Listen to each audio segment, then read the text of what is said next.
Yo, what's going on, everybody? It's the Kitty G on EGTV. And sorry I'm late, guys, for today's video. But you know what, guys? Do me a favor, smash that like button. I couldn't do a video yesterday. It was my wife's birthday, but I'm back today. And tomorrow is anniversary day for it. So I might not be able to do a video tomorrow either. But hey, I got a jam-packed video today with so much different topics that we need to discuss. We're going to be discussing everything from Antonio Conte being linked to the job. We're going to be discussing Aaron Ramsdale, James Maddison, AFC Bell's new update, and we're going to be discussing goalkeeper targets such as Freddie Woodman, Neto, situation with Martin Odegaard and Real Madrid. It's quite interesting now.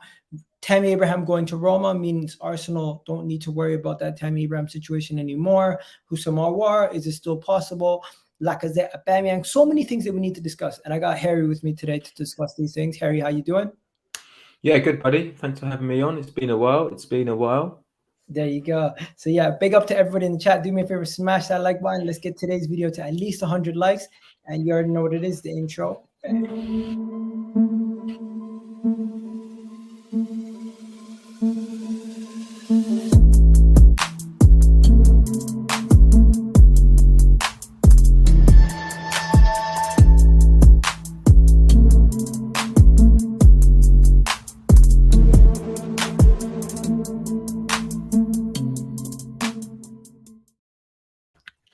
Yes, people. So yeah, I got Harry back with me. Harry, you got some love in the chat, bro, already. People saying Harry's back. Welcome back, Harry. I seen a couple of those. I was like, yo, that's nice. That's nice to see people like Harry. And then when it comes down to this, guys, we got a lot of things to discuss. So we're going to go straight into it. And the reason why I brought Harry is because I wanted to discuss Granit Xhaka's new deal. I wanted to discuss a couple of things and just your take on it, because I know everyone else is going to be talking about all the bad things about Granit Xhaka, but I just want to talk about maybe a little bit on the other side. So let's start with Granit Xhaka's new deal and let's discuss this. So yeah, so Harry, if you don't already know, which you probably do know, everybody out there, Granit Xhaka has signed a new 5-year deal, and he was also given the captaincy for the first game of the new season. So Harry, think about the fact that Granit Xhaka's new deal, from your perspective. Football London have announced that Granit Xhaka put pen to paper for a new deal until 2025, which is the 2-year extension after the collapse of the deal that was for him to go to Roma. It broke down between talks between Arsenal, and he decided to extend his deal for 2 more years. And he also was given a slight pay raise. Edu made this possible this summer after likelihoods of him leaving all summer. Thoughts? I mean, so I believe it's a 2-year extension, right, with an option for a 3rd year, which will take it to 24-25. I mean, ideally, I would like to have upgraded on Granit Xhaka, but it seems that we weren't in a position to do so. So I'm not too sad about him staying, but I'm sad that we haven't got someone to push him, because I believe Lokonga will very much be used to push Partey. And it feels like Xhaka will still be the starting central midfielder, which isn't a bad thing for me. He's important to how we play, but I do believe he needed to be pushed, needed to be challenged. And it looks like we are in a position where we aren't able to strengthen in that area further. So overall, I'm not too sad that there's an extension there. I think he's clearly a leader. I don't think we can argue with that. He's clearly respected by players, managers, and whatnot. So, I mean, the only way to almost enjoy this Xhaka extension, even if that's the wrong word, is just to kind of suck it up, forget about the mistake 2 years ago, taking off your shirt and whatnot, and just try to give him a new start, because there's no point having to go in for the next 2-3 years. You know, if he makes a mistake, he makes a mistake. We try to move on, but it is disappointing that we haven't invested in that area of the field heavily. And I don't mean just Lokonga. I mean going out and trying to get Basuma or Neves or Berg or Locatelli prior, whoever that was going to be. But it is what it is, and we have to carry on trying to see the positives and enjoying Granit Xhaka. Honestly, man, when it comes to Arsenal, we've been taking pelters all last season, and Granit Xhaka was one of those sticks that people would beat us with.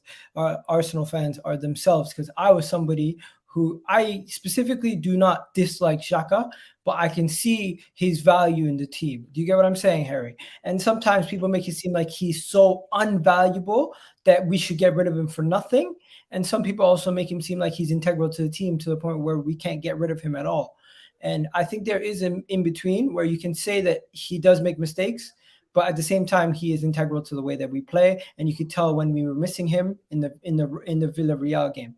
So right now, I'm not going to be too upset if that Granit Xhaka is staying, only because I don't see us getting a replacement if he's staying. But if he was to leave, we would have been able to get an upgrade, and that is what upsets me slightly.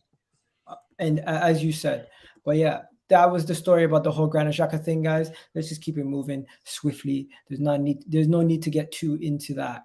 Then the next story is Reece Nelson. Reece Nelson has been spoken about by the Sun, possibly signing a new deal before he goes on loan.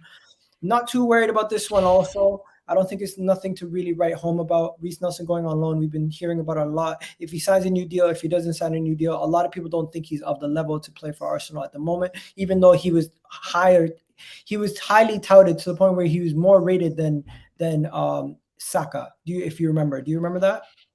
Yeah, I do. I think he was taking quite a lot of minutes during maybe Theo's final season, and everyone was hoping he would push on and replace Theo, but it hasn't really worked out for him. I mean, I'd prefer to sell, but I get that if the market's not right and you don't get good money for him, extend his contract. He goes out on loan. He has a good season, and his value goes up. So I kind of get the thought of it. But yeah, still disappointing that we can't seem to move these players on, but it is what it is.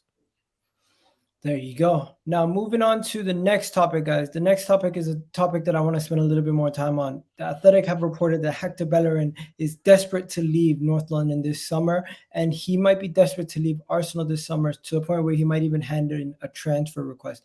What do you think about the whole Hector Bellerin situation? Because I know, Harry, you're not somebody who slags off players and doesn't like to get onto them too much, but what do you think about Hector Bellerin's situation? And if he does hand in a transfer request, how do you feel about that?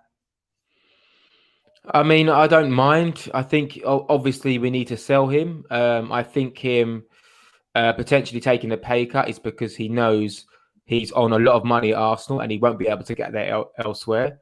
So I think it's more symbolic to the market than it is Hector Bellerin individually. But I think, yeah, it's just time to get rid of him, respectfully. I think he's a good pro. I don't believe he'll be a bad egg in the dressing room. I know many fans don't like him, but he is a good communicator. He is a good leader. Maybe not by performance, maybe not on ability, but in terms of how he conducts himself, what fellow professionals think of him, he's hugely respected by the club and by the players. Obviously, he has went backwards in terms of his career. He's clearly regressed after his injury. So, yeah, we need to sell him. We need to move on. And I would be disappointed if we see him challenging for the right-back position because he isn't at that level anymore. And, I gave him the benefit of the doubt last season, try to, be positive and think, right, he can come back to his level, but he's shown he can't. So it's time to sell him. And if he's desperate to leave, that's totally cool with me. He's been here for a long time. He wants a new challenge. As long as he's not being an idiot in the changing room and being a bad egg amongst in the training camp, then I've got no problem with it. So I wish him luck. But yeah, it's definitely time to move him on. There you go. I personally feel like we need to get rid of him just based on the fact that I feel like personally, as a player, he is not somebody who is in love with the game. He's somebody who is more interested in other things than football. And Harry, I don't know if you think that's unfair, but the way I've worded it is basically he is not the person who is a fan of the game and he doesn't watch it on his days off. It's almost like it's a job only for him. And have you noticed that? I know what you're saying. There are many players that have said that before. I think Danny Rose said that. I think Asua Cotta said that at Spurs once. For some players, it is a job. But I don't know if that's limiting his progression. I don't think other interests affect how well he performs. I think essentially after the injury, he hasn't been able to get back to his level. Prior to the injury, he had interest in other things, but he was still a good right back. After the injury, he's lost that yard of pace. Technically, he seems to have suffered. And it feels like the game's evolved a little bit too much for him. It feels like we are trying to pass out from the back, and he's not particularly comfortable on the ball. He's not great in possession. He's an overlapping fullback, and when you lose your pace, you're going to struggle. So I just think it's more to do with a lack of ability and just not being able to maintain those standards that he set. But once again, fair play to him. You know, he come through the academy, but you know, he came over when he was 16, started a new life in London, gave all he could. Ultimately, the story finishes. It's time to sell him. There you go. So Harry said it there himself. It's time to sell him. You see what I mean, guys? Not everybody who backs the players just means they're going to back them forever. At a certain point, it's untenable. You have to eventually move on from players. You have to eventually move on from managers. Just because you agree with them to be there for now doesn't mean they're going to be there forever. Because it's almost like you can't change your tune nowadays in arguments. As you've seen on Twitter, certain altercations lately. It's like the day that I say that, oh, I want Arteta out, people are just going to be on my case. It's not that. If I want him out, I'll want him out because he's not good enough. And if I want him to stay, it's because I want him to stay. But at the moment, I don't care if he's in or if he's out. I just feel like this situation right now that we find ourselves in, Harry, is no man's land. The club is in a tough situation, and no manager will fix the situation, especially if the rumor is true about what we're going to be talking about Maddison in a bit. But yeah, we got PK here. PK, how you doing? I'm good, brother. How you lot doing, man? Hope you lot good. I'm chilling, man. PK meet Harry. Harry meet PK. One of my Somali brothers from Twitter. Hey, brother. Yeah, so let's get this show on the road, guys. The next thing is, you missed some topics, bro, but I don't think it's ones that you're too interested in. Let's go on to the next one. The next one is Lacazette and Aubameyang both could be sold this summer. According to reports, both Lacazette and Aubameyang could be sold. According to Spanish publication Sport, they've said that Barcelona are interested in both Lacazette and Pierre-Emerick Aubameyang, with possible swap deals for Lacazette and a possible swap deal for Pierre-Emerick Aubameyang. Now, Fabrizio Romano has come out with the report also stating that this is false and that there is no connection to Barcelona and that there's no connection to Barcelona and Pierre-Emerick Aubameyang this summer. And they also would not be interested in any swap deals with Lacazette. So that is what I've heard. That is what is being spoken about. But the main story today is that the two players who did not play in our first game of the season, the two players that they've been having links and moves away over the last 48 hours, and the two players who were integral to us over the past couple of seasons are now being linked to a move away. Everyone is saying Lacazette and Pierre-Emerick Aubameyang could possibly be sold this summer. And if they were sold, both of them or either one of them, who would you rather be sold at this point? Who would you rather sell out of the two? And these are not flattering pictures. I'm sorry. Lacazette or Pierre-Emerick Aubameyang, who would you rather sell? I'd probably rather sell. It's a real tough one because with Lacazette, he's obviously important to how we play, but that's only because he has his own limitations. I think if Lacazette was an out-and-out goal scorer, someone who could run in behind, someone with pace, I don't think we'd be asking him to drop deep. I think he drops deep because essentially he's not good enough to be a consistent goal scorer. Aubameyang is good enough to be a consistent goal scorer, but we don't have the players to provide him with consistent service. He's feeding off one chance a half, one chance a game, and he seems to have lost that killer streak to be a goal scorer currently. So I would be, if I had to sell one, I would probably go with Lacazette, just because I would prefer to see us play free-flowing attacking football, and I think Aubameyang enables you to do that because he stretches the defence, he gets in behind, and I think if we play Lacazette up front, it would also influence who we sign in the transfer window if we sign anyone, and it would just give us a little bit more fluidity to our play. Whereas sometimes I feel like with Lacazette, it becomes a little bit predictable. He drops deep, he holds it up, he plays it to Xhaka or Pepe. They play it out wide to Kieran, and Lacazette hasn't got the fitness, the pace to get on the end of crosses. So I'm probably going to say Lacazette if I had to pick one to sell. Sorry. Okay, what about you, PK? Who are you selling out of the two of them? Definitely, I'm kind of surprised because I was going to say Lacazette, but a lot of people will probably say Aubameyang. For us, I think it would be like Lacazette because he's got 1 year on his contract. So if next season he can go for free, right? So you're better just getting rid of him. But with Aubameyang, let's say he's got 2 years on the contract. He has a decent season. He's got about 15 or 16 goals this season. You can always sell him next year. So you can get some money for Aubameyang next year if you want to. So, but in terms of even our play, I prefer a goal scorer, to be honest. Like, I prefer the midfielders, to do the job, and their wingers. I want the striker to put the ball at the back of the net.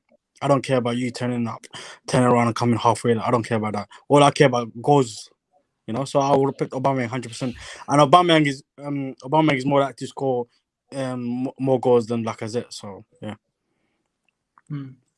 Okay. I personally, guys, I would rather we sell Aubameyang because Lacazette was good last season to a certain degree. Do you guys not agree? Because I felt like Lacazette last season was integral to our build-up, integral to our goals, and he was also mentoring these youngsters a lot better than Aubameyang was. So just based off that, I would rather keep Lacazette, but I understand that Lacazette might have more value and he has less time left in his Arsenal career because he has one season left, where Aubameyang has 3 years left on his deal. So that's why I would try to get rid of Aubameyang this season. And if Lacazette does not cut the mustard this season, we can still get rid of him by the end of next season. Do you get what I'm saying?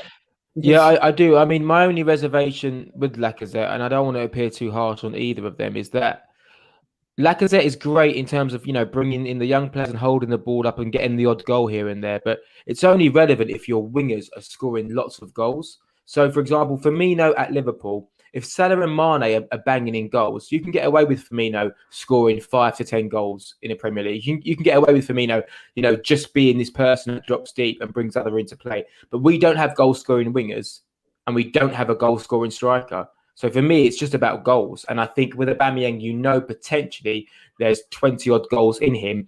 It's just about the service. And if you think about his first season under Arteta, where he played left wing, we were confident and we were playing nice football and he was scoring goals. Ever since then, he hasn't been able to score goals. But if you go back to Wenger times or even Emery, we had lots of these creative midfielders who were interchanging, really fluid. And even if they weren't good enough in Mkhitaryan and Iwobi, they were still occupying all of these half spaces. And Aubameyang was able to make these little runs and essentially score lots of one-on-one goals. So I would prefer to go with Aubameyang and then go back to that where we have more creative midfielders trying to, essentially feed Aubameyang. Because at the moment, we're not feeding Aubameyang and Lacazette isn't consistent enough. But I can totally get why people would prefer Lacazette because he is vital to how we play. But essentially, we finished 8th last season and it wasn't because of our defensive record. It was because we didn't score enough goals. And Lacazette, Aubameyang, Saka, Pepe, Emil Smith-Rowe, they're all a part of that problem. So whether it's Lacazette needs to score more or our midfielders need to score more, either way, we need to score more goals, so people have to step up. Yeah, interesting. Now, I got Donnie James here. James, what are you saying, man? Yeah. This is the first time we've spoken since the whole Robbie Savage stuff was happening a couple of days back. It went good, by the way. It went really good. They were quite impressed by my optimism as a fan. But now moving on. I feel sorry for Arsenal fans because I said months ago, I think either on your stream or a Football Terrace stream, I said months ago, I don't think Arsenal will get much business done that is of the quality that I expect from a name like Arsenal. And at the minute, I'm being proved right because I didn't trust the owner and Edu. And this is situations where I don't really have anger towards Arteta. I feel sorry for him because he's got the potential to be a great manager. He just hasn't been given the backing to allow the freedom to be a good manager. I feel like he's doing this job with two arms tied behind his back. Lokonga, future star, looked great in the midfield. Tavares, the future long-term option behind Tierney. Apart from that, it's the same old experienced players that are crap, playing for 200 grand a week, playing average football, but they're not playing as if they give a damn. They play as if, it doesn't matter what happens to this club. I still get my 100-odd grand wage check at the end of the week. That is what Arsenal are playing like right now. We saw it against Brentford, despite Brentford's absolute quality and class. Brentford are a brilliant side. I can't wait to see them this season. But Brentford, not in terms of the scoreline, but Brentford demolished Arsenal in the terms of play. And Arsenal's got, Chelsea on the weekend? And then it's Man City. They've got Norwich coming up in the next couple of games. Norwich could even be getting only a point if they're not careful, because Norwich have got some decent players in that squad. Chelsea and Man City, no way in hell is Arsenal winning that on paper. Chelsea have got a squad that could demolish Arsenal. City's got a squad that could demolish Arsenal. Norwich could get a point against Arsenal if they're lucky. So it's not looking good for Arsenal right now, and it's going to get worse and worse unless the club changes hands. And probably the best player at Arsenal right now is Matt Smith out on loan at Donny, and he's out with COVID at the minute. So he's probably the only prospect that seems to be shining for Arsenal at the moment, out on loan. John Jules is doing well at Blackpool. He's doing really well at Blackpool, by the way. You should be happy with him. Ballard's doing well at Millwall. Fantastic young guy. Perfect for the defence in the future. But Arsenal's first teamers just aren't cutting it right now. They really, really are. Bro, this is not the football terrace. So when you're coming on here, I'm gonna have to kick you off. But enough said, bro. Donnie, I got you. I got what you're saying. You like Matt Smith? If you want him, you can have him for a cut price of $5 million. We'll give him to you. I don't know if we can afford him at the minute. We have to. We can't afford $5 million. We can't even afford 100,000 at the moment. Our financial troubles at the moment. Okay. Sorry. We have to basically the situation is we have to move players on in order to free up funds to sign new players. We can only exactly the same as us. You just I got it. We're gonna go into the Chelsea game. We're gonna go into the Chelsea preview right now. But before we get started on the Chelsea preview, I'm gonna throw you out, Donnie. What's your prediction for the Chelsea game? First of all, big up Monster. Big up DJ Harry, big up PK Gunners, big up Igal, subscribe to Igal's YouTube channel. I'm going to go with 2-0 Chelsea. I'm thinking Lukaku's going to get on the score sheet if he starts. If not, it'll be a combination of Ziyech and Marcus Alonso. Ziyech ain't playing, bro. Okay, it'll be Alonso and Havertz. All right, later. Fair enough. All right, Monster, what's going on? Eating good, looking good, feeling good. You know what I mean? Get what I'm saying, bro? Had to smoke on that Arsenal pack real quick. This is what happens in I was just on their channel, on Monster's channel, and what he was talking about was comparing Arsenal and Chelsea and saying how Arsenal can't talk to Chelsea because they're not an elite European Cup winning cup team. Nice. So until you win the Champions League, you can't speak to Arsenal. Thoughts on that? That's a fact. That's an opinion. No, that's a fact. Because, like I said before, majority of your league titles came where black people couldn't play football, poor people couldn't play football. No, it's facts. It's facts. I mean, tell me. Majority of titles came when in the 30s, right? During them times, black players couldn't play football. The normal average man couldn't play football. It was your bald. You know what I mean? I'm not going to say the color of the men because I don't want to bring that into it, but all them man that had a bit of money and all that, they could play, innit? Real ballers couldn't play professionally during that time. That's when you won most of your league titles, bro. Like, let's get it straight. Am I lying? No, just funny the way you said it. That's why I was laughing. No, it's facts, bro. It's facts. Yeah, and it still counts. Yeah, it don't count. It's for football. Football it's never Premier started League, 2004, man. Big man. I never said football started 2004. I'm not discrediting your titles you won in 1970. I said majority of your titles that you start from the 30s because you lot went through a large drought between if I'm not wrong, the 30s, no, after the 30s and the 70s, bro. Do you get what I mean? You man ain't winning no titles like that, bro. Like, let's get it serious, bro.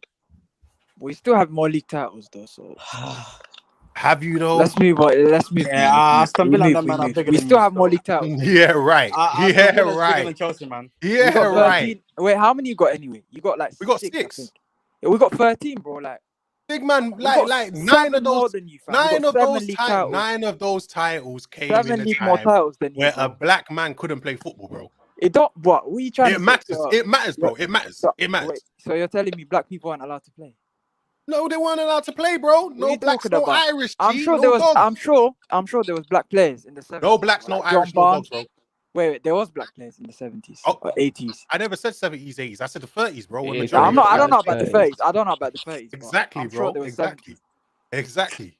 They're allowed to Yeah, play in fair. the It wasn't football wasn't as popular, but still, like Yeah. Man United's got. That's where majority of Liverpool. your titles came from, bro. Yeah, it doesn't Mate. mean anything. It means you got history at least. It still you know? means No, yeah, we that's got not history. It history. don't That's matter. not that ain't no history, bro. It is I ain't history, no bro. history. It don't That's matter. I ain't It no don't history, matter. bro. Listen, It I don't don't respect matter that when we won those titles, bro. Listen, bro. Let me That's say not something. when I don't respect that history. I don't. As a You black know what? man, That's I don't history, respect mate. that history, bro. You know You that's got when history, football bro. actually mattered. You know that's why you couldn't. That's when you couldn't have basically foreign players playing for you. It would be your local club. That's yeah? nonsense, These are bro. Listen, that's more. That's more of a better football. No, it's Trust me. not. No, it's That's not. more No, it's not. passionate. No, it's not because Listen, the that was a real proper one. ballers couldn't play. The real The real ballers ballers couldn't didn't play. exist, bro. The real ballers The didn't real exist. They didn't ballers have- existed, bro. They always existed. They just couldn't play. It's just like They didn't know how to play football, man. It's just They like didn't even know about boxing. football, man. Back in the They day, probably didn't know about back in the day in boxing, black boxers weren't allowed to fight white boxers, bro. But when they ask the man them, in fact, do your research. Yeah. When the black boxers and white boxers started fighting each other, ask them what happened then, innit? You know what I mean? Ask them, innit? Ask them what Jack Johnson and them man were doing, innit? I'm just saying, bro. I'm just saying, yeah, you got no history. Your history's washed. Your history's washed. Your history, you had. I feel you had one At title. least we No, got no, history, bro. Your Your club history's is washed. just One crap. second. Chelsea's only Before relevant the because of 2000s, Roman, how bro. many Your clubs club have was you won? One second, one YS. second. One second, YS. Monster. Before the Premier League, how many times? PK. 1 second. How have you guys turned this into prior to this and that? Bro, we're not talking about that right now. They got one league title, man. What the hell? Like, We got six. You had one, bro. Before even the Premier League, you had one, right? Big man, listen. I You don't had no care history in about 70s, titles won in the 6. 30s, bro. I don't care about them titles. Okay, Those okay. titles, What about the title? those titles are rusty, bro. Thanks, Like, Yo, Yes. guys, let me take back order. Sorry. Let me read this super chat, by the way. If you men are trying to stop the team bus on Sunday, fans entering the pitch and throwing things, you might as well give us a 3-point forfeit. Nah, no one's doing that. I don't think anyone's doing that. No one's bro, stopping that's what I the was team. hearing, though. No I one's think we stopping- should, bro. I think we should, like, No one's stopping the stuff, team bus. like, No one's stop the doing that game, anymore. like, block the bus, like. Nah, no. like, What do you mean stop the game, bro? What's the Premier point, League, bro? Like, Premier League. bro, we're What's trying to, the bro. point? The point is you're going to get smacked. That's the point. Bro, I don't even care about the scoreline. Oh, you will be caring. I don't know who the feedback's coming from. Is it coming from you or YS? I want the Nice. game to get called off, man. Oh, no. Nah. No. Yo, YS, PK. I'm just gonna take you guys out quickly, just so we can have an actual conversation. Just bear with me, and I'll bring you guys back in a second. Okay? So, guys, now let's start from the beginning. Who's actually gonna start for Chelsea? Let me just say the players that won't start. I know Ziyech won't start. I'm not sure of Kante though. Kante, I'm not sure of because he picked up a knock, and he didn't play against what's it called? Our first game against Crystal Palace as well. So we're not 100% sure on Kante in it, but we know for sure Ziyech will be out. Kante it depends. We don't know. He's 50-50 in it. But apart from those two, I believe everyone should be back. So everyone. So you have your whole team fit. The whole team set, yeah. Because in the last game, the reason why majority of them didn't play was because they're still kind of obviously not fresh due to the internationals in it. So Chilwell, Reece James, they didn't play. I think Ruben had the virus. He's still out, but I doubt. You know what I mean? If Kante is back, he's not really going to play, is he? But do you get what I mean? Maybe he's back this time. I don't know, but I believe everyone else in terms of Werner, Havertz, Lukaku's going to be ready as well. They should all. Do you think he'll start? Lukaku will start, right? If he's fit, 100%. Did he have a preseason at Inter? Did he play any preseason games or? I believe he played their first game. Yeah, so I I was just thinking maybe like if he hadn't played any minutes in the summer, they might just start him on the bench. But yeah, you'll probably he start. might still start. He might still start on the bench. It's possible. It's possible he might still start on the bench. But he did play. He did have a preseason with. Well, he came back late because of the Euros, but he did have a bit of a preseason with Inter. So I believe he should be in shape somewhat. Harry, what do you think about Chelsea's actual title challenge hopes at this season, as an Arsenal fan looking in? Oh, I think they'll certainly challenge. I do think Man City will win the league comfortably. But I think Chelsea will be up there though. So that's not. So when I say maybe not comfortably then, but I think Chelsea will win it. Sorry, I think Man City will win the league, but I think Chelsea are going to really push. I suppose it just depends on the Champions League, and perhaps if Man City get to those latter stages, they might start to prioritise the Champions League. But I think Chelsea have got a formidable squad, They've got so many options everywhere, and there's so much versatility when you play 3-4-3. You can play your wingers as wing backs, or you can play it as full backs, so you can almost give everyone so many minutes as well. And they've obviously got a great coach who has got a great system. I know some people are questioning how long the 3-4-3 will last, or there hasn't been any bumps in the road yet. So how will Tuchel recover if they have a few big defeats? But I think they'll be up there. They've got a great team and a great manager. They're in a real good place. So yeah, I'm pretty fearful for Sunday. I think Sunday could be a real humbling defeat. Are you going to be there Sunday? Yeah, I am. Yeah, I don't know if that's a good thing or a bad thing, but yeah, I'll be there. So yeah, I'm pretty nervous. I hope it doesn't go pear-shaped for us, but we'll have to wait and see. But there's no doubt Chelsea are a strong side with a great manager and a great squad. So we will have to be on form to get anything out of that game, anything whatsoever. So when is it safe to say for the title, you're just saying it's a 2-horse race, or you think it's a 3-horse race? I think I'm leaning more towards a Man City Chelsea 2-horse race. But there's a lot of people disrespecting Liverpool, and that might push them on to get back to their old ways. So we'll have to see. A lot of obviously depends on Liverpool's injuries and if they can keep Virgil van Dijk and Gomez fit and whatnot. But for now, yeah, I see it as very much a 2-horse race. I just think Chelsea have got a really good team, and their confidence is just booming. Their confidence is so high. The fans love their manager. The players love their manager. And that is, a critical part, a massive part in being successful. If you've got your players and fans on side, you're in a good place. Okay. And people in the chat, do me a favor. I put a poll out who's going to actually win the league. And right now, 61% are saying Chelsea. So Arsenal fans, let's get that lower. I don't think Chelsea's actually going to win the league. The reason I don't think Chelsea's going to win the league is because I feel like your team is still a year away from competing at the high level. You still need you don't have the consistency and continuity in a team that's played together for as long to compete on a 38-game season. In a cup competition, you don't need as much chemistry and as much know-how to win a cup competition. We've seen it. Team can go on good runs and win cup competitions. It's not the same as winning the league or competing in a whole 38-game season. So Chelsea, I feel like it's 1 year away from winning the league, but where Liverpool, Manchester United, and Man City have had continuity and consistency, they don't have as much quality in their team, Liverpool and Manchester United. Man City, they do have as much quality as you guys, and I think they're going to beat you guys again to the league title. So it's good to be in the mention with those teams. But you're not gonna beat them this season. You're funny because you said the same thing about us winning the Champions League and City, and then we beat them. Then you said we had the easier side. They had the harder side, which I think is nonsense anyway. I don't think they had the harder side. And I think it doesn't matter. You could put any of those teams they had on their side, you could put it on our side, and we would have beat them too. But in terms of the Premier League, you're right in the sense that, yes, Liverpool and Man City have that consistency and things like that, innit? But under Thomas Tuchel, this Chelsea team is just different gravy, innit? And another thing as well is that with Liverpool, they don't have a squad. They've got a team. They've got a really good 11. If they all stay fit, they can win a league title. They can win a Champions League. They can win whatever. But what wins you a league is a squad. And yes, they did. Obviously, 2001, was it 20? They obviously won the league, blew out every other team. What happened the next season already? They got injury after injury after injury.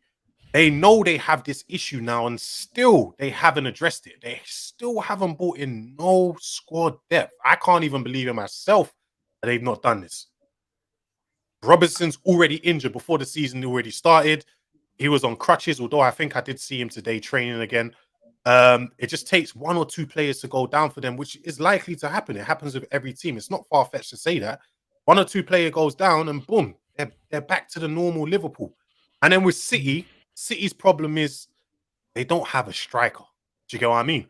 If you would have asked me, I personally would have bought a striker before I would have gone and splashed 100 million on Jack Grealish. To me, a striker is more important to them. It's what's needed most. If you ask me, does Jack Grealish really bring more than Raheem Sterling in terms of scoring goals? Because that's what they need. They need goals, right? He doesn't. So with that being said, that's why I'm like, until City buy Kane, if they buy Kane, because it's not likely. I mean, it's not guaranteed that they will. I'm not scared of City. Chelsea, to me, Chelsea are the most complete team. We've got the squad. Man United are a good team as well. But then when it comes down to that, when it comes down to getting in the trenches and you need a coach to bail you out and do what a coach is supposed to do, he's not going to do that. He's more reactive than proactive. Doesn't make the right decisions. He's a bit like Southgate to me. I wouldn't trust in Ollie if I was a Man United fan. So I don't know. To me, it's Chelsea, but we'll see in it. You know, anything can change. But I back Chelsea. I back my team. So do you say? Am I talking shit then when it comes to the actual point that I made? No, you're not necessarily chatting shit. But you know, you didn't mention about you. I think did you mention about Liverpool's injuries? Maybe you did. No, I didn't mention Liverpool's injuries. You know that if one player gets injured, which is very likely, they're finished. Like no, but Liverpool's not your competition, in my opinion. Your competition is Man City to the league. Liverpool might be competition, but the main team that's your competition is Manchester City. Do you see your team having more squad depth and more consistency than those players over at Man City? Because they've shown consistency even throughout injuries last season. They've won the league. They've won the league without Aguero and Kevin De Bruyne missing a lot of games. The advantage obviously City have over Chelsea is that obviously most of their players have played together way longer than Chelsea's players have played together. A majority of our squad have been there like quite recently, innit? But at the same time, if Chelsea, like if you watch some of the games Tuchel lost last season, or in fact in the Premier League, you lost against Aston Villa and you lost against West Brom and Arsenal, in fact, and Arsenal. Yeah. Obviously, part of the issues we had is just our players not finishing our chances, and obviously against West Brom, the red card, innit? If obviously with Lukaku being there, if he hits the ground like we expect him to hit the ground, or just score just half of those chances, then bro, I don't even see City pipping us at the time. I can't see it. Just not, what about if City sign Kane though? I think it changes everything, right? If City sign Kane, that's a different story. Then I'll give him in terms of favorites. I'll give it straight to them. I can't even lie. All right, now we're talking. We got 3 Chelsea, 3 Arsenal. So let's do this before we go any further. Couture, do you think Chelsea's going to win the league this year? At the moment, yeah, because City haven't signed a striker. I feel like at the moment, like Harry said, it's a 2-horse race. But at the moment, we're still edging ahead of Man City.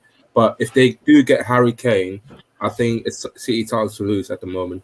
If they do get Harry Kane. Tony, do I even have to ask?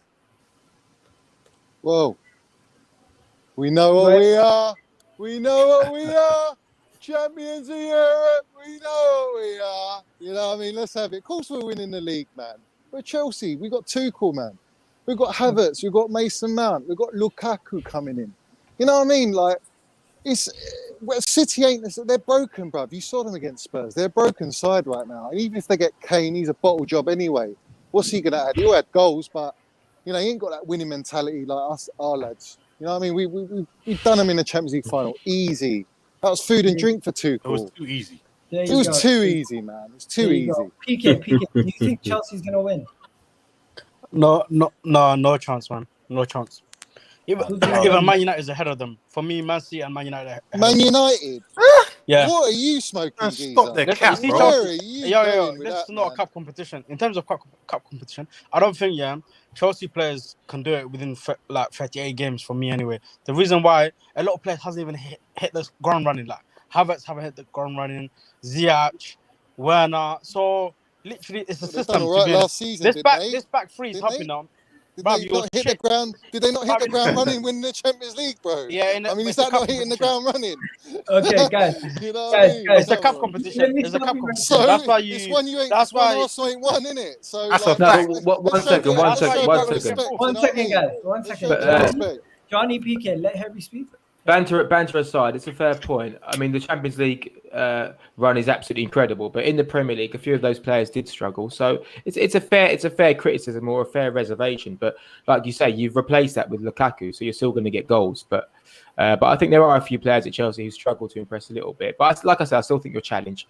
But it's not the Champions League. I don't think you can say, oh, because we won the Champions League, we're definitely going to win the title. I don't think that's the case, because you won the Champions League last year, but your PL form was still up and down.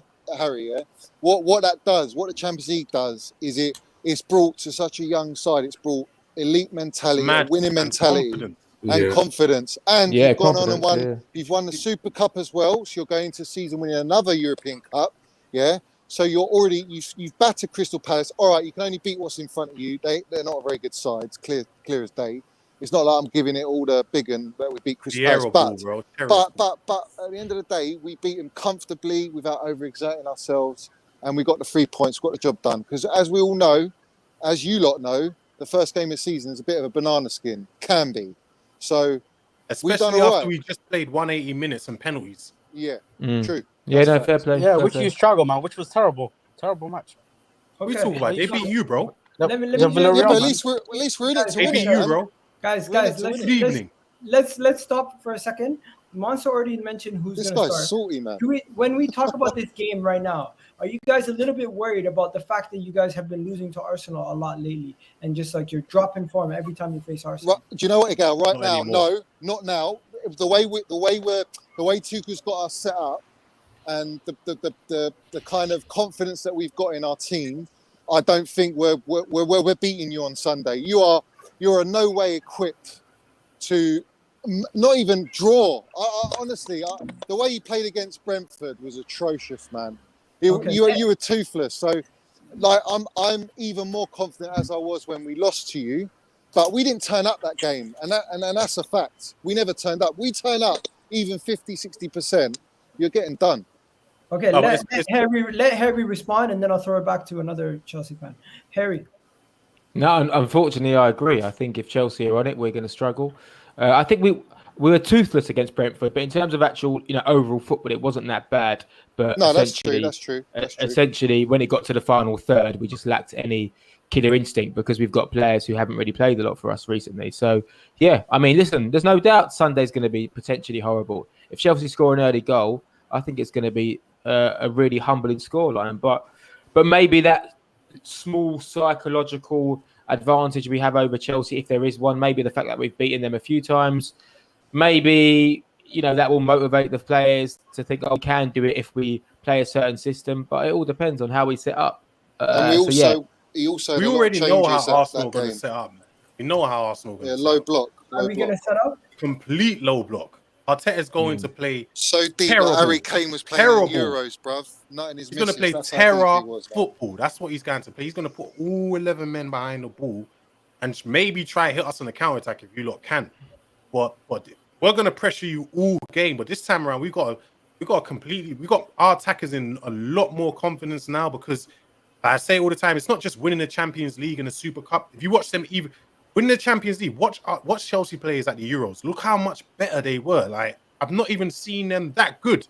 Jorginho was the best player at the Euros. I don't think they gave it to Donnarumma, but it was clear it was Jorginho. Look at Havertz. Havertz was Germany's best player. Look at Rudiger, Germany's best defender. Who else? I can name them. Like, I can keep naming the players. They were so good, so good. So our players are in so much confidence. I believe with Lukaku now, it's just trouble for the rest of the league, man. Okay. Everybody in the comment section, do me a favor. Give us your score predictions for the Chelsea-Arsenal game. Right now, Chelsea's winning 56%, saying that over 183 people have voted, and 56% are saying Chelsea's going to win. Closest to them is Man City with 20%. So the poll says it itself. Right now, a lot of people are thinking Chelsea are the favorites. Now, give us your score predictions in the chat, people. I'm going to go to you first, PK. PK, what are you betting on this game? Arsenal to win, Arsenal to lose. What are you saying? Probably a draw or Chelsea win. The reason why is because we don't have no strikers. Like I'm never worried against Chelsea. Like, because recent years we always beat them. One of my brethren is a proper Chelsea fans, and literally He's always going on about he gives it all, but whenever it comes to it, like even last season, we done a double on you, I believe. We beat you twice. With a shit team, I wasn't even expecting us to beat you, and we still beat you. It's just Chelsea. But with Romelu Lukaku, I don't know if he plays. Romelu who? What? You called him Romelu Lukaku. You're taking Just say it. But he would do He's well mocking against it. small teams. You know what I'm saying? But I don't think he will score against Arsenal. I think the last time he scored against Arsenal, I can't remember. It was years back. I don't even know if he scored Always against a first time Man for United. everything. I think it was at Everton. But It's the small first teams, time for he can do bits. But because Aye. we don't have a strikers, you're gonna win.